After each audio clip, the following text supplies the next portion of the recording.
কাকরাইল মার্কাজ একটি ট্রাস্টের অধীনে পরিচালিত হয়ে আসছে, যার নাম বাংলাদেশ তাবলিগ মার্কাজ ট্রাস্ট।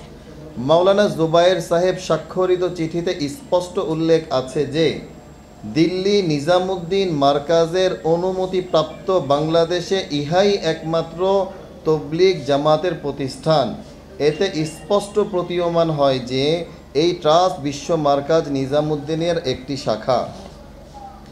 অবাক করার বিষয় হলো, ঘোষণা দিয়ে নিজামুদ্দিন বিশ্ব মার্কাজ থেকে যারা নিজেদেরকে আলাদা গ্রুপের বলে পরিচয় দিচ্ছেন, তারা কিছু রাজনৈতিক ওলামার প্রশ্রয় ও সমর্থনে সেই নিজামুদ্দিনের মার্কাজকেই দখলে নিতে চাচ্ছেন।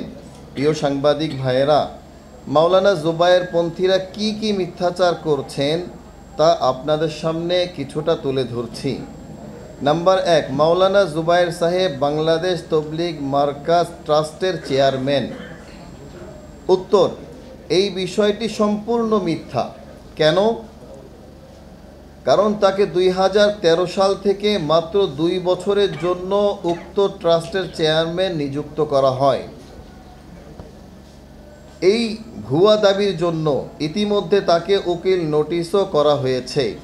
নাম্বার 2, মাওলানা জুবায়ের সাহেব নিজেকে কাকরাইল মার্কাজের ইমাম বলে দাবি করছেন। উত্তর, এর সপক্ষে তিনি কোনো নিয়োগপত্র দেখাতে পারবেন না।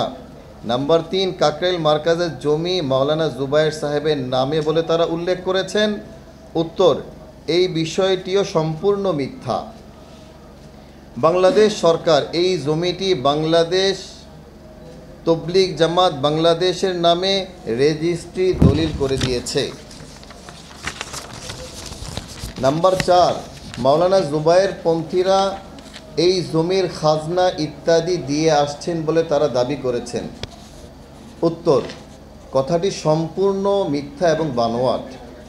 সর্বশেষ খাজানা পর্যন্ত আমাদের নিজামুদ্দিনের অনুসারী সাথীরাই পরিশোধ করে আসছেন। যে দাবিগুলি আমরা করছি, এর প্রত্যেকটা দাবির সপক্ষে আমাদের কাছে ডকুমেন্টস এবং দলিলাদি আমাদের কাছে রয়েছে। চাইলে আমরা আপনাদের কাছে সেগুলি হস্তান্তর করতে পারবো।